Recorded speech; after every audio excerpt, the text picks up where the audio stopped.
Hello दोस्तों, स्वागत है तमाરું આજના વિડિયોમાં આપણે વાત કરીશું મુખ્યમંત્રી જ્ઞાન સાધના સ્કોલરશિપ વિશે। મુખ્યમંત્રી જ્ઞાન સાધના સ્કોલરશિપ શું છે અને કયા બાળકો આ યોજના અંતર્ગત પરીક્ષા આપી શકે છે અને આ પરીક્ષાનો કાર્યક્રમ શું છે એ તમામ માહિતી વિશે હું આ વિડિયો અંદર વાત કરવાનો છું। જો તમે ચેનલ પર નવા છો તો ચેનલને સબસ્ક્રાઇબ કરી લેજો। ચલો શરૂ કરીએ અને વાત કરીએ કે મુખ્યમંત્રી જ્ઞાન સાધના સ્કોલરશિપ યોજના શું છે।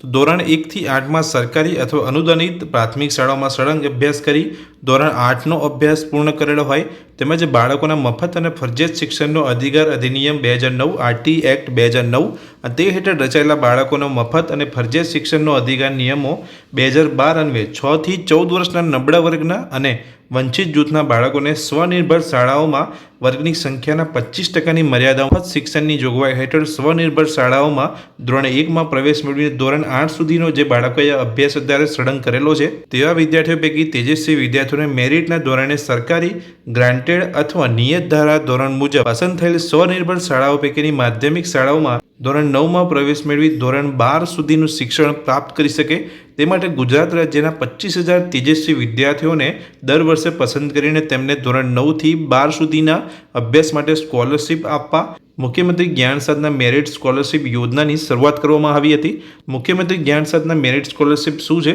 તો અહીંયા જે નબળા વર્ગના જે બાળકો છે અને જે બાળકો અત્યારે આરટી એક્ટ 2009 હેઠળ ધોરણ 1 થી પ્રવેશ મેળવેલ છે અને ધોરણ 8 સુધીનો જે અત્યારે સળંગ અભ્યાસ જે બાળકોએ અત્યારે લીધેલો છે તેવા બાળકોની અહીંયા પરીક્ષા લેવામાં આવતી હોય છે અને પરીક્ષા હેઠળ અહીંયા 25,000 જેવા તેજસ્વી વિદ્યાર્થીઓનું અહીંયા સિલેક્શન થાય છે। હવે વાત કરીએ મુખ્યમંત્રી જ્ઞાન સાધના મેરિટ સ્કોલરશિપના કાર્યક્રમ વિશે। પરીક્ષાનો કાર્યક્રમ કઈ રીતનો છે અહીંયા જે જાહેરનામું અહીંયા બહાર પાડવામાં આવ્યું હતું મુખ્યમંત્રી જ્ઞાન સાધના મેરિટ સ્કોલરશિપનું એ 24/2/2025 ના રોજ બહાર પાડવામાં આવી હતી। અહીંયા રજીસ્ટ્રેશન ફોર્મ ઓનલાઈન ભરવાનો જે સમયગાળો છે 25/2/2025 થી 6/3/2025 દરમિયાન તમારે રજીસ્ટ્રેશન કરી લેવાનું છે અને પરીક્ષા ફી જે તમે જોઈ શકો છો નિઃશુલ્ક છે। કોઈ જાતની પરીક્ષા ફી તમારી પાસે લેવામાં આવશે નહીં। પરીક્ષાની તારીખ છે એ 29/2/2025 છે જે તારીખે અહીંયા પરીક્ષા લેવામાં આવશે। હવે વાત કરીએ કે જ્ઞાન સાધના મેરિટ સ્કોલરશિપની અંદર કયા બાળકો આ યોજનાની અંદર પરીક્ષા આપી શકે છે। કસોટીમાં બેસવા માટેની જે પાત્રતા છે તમે જોઈ શકો છો કે સરકારી અથવા અનુદાનિત પ્રાથમિક શાળામાં ધોરણ 1 થી 8 નો સળંગ અભ્યાસ કરી ધોરણ 8 માં અભ્યાસ કરતા હોય કે ઉત્તીર્ણ થયેલા હોય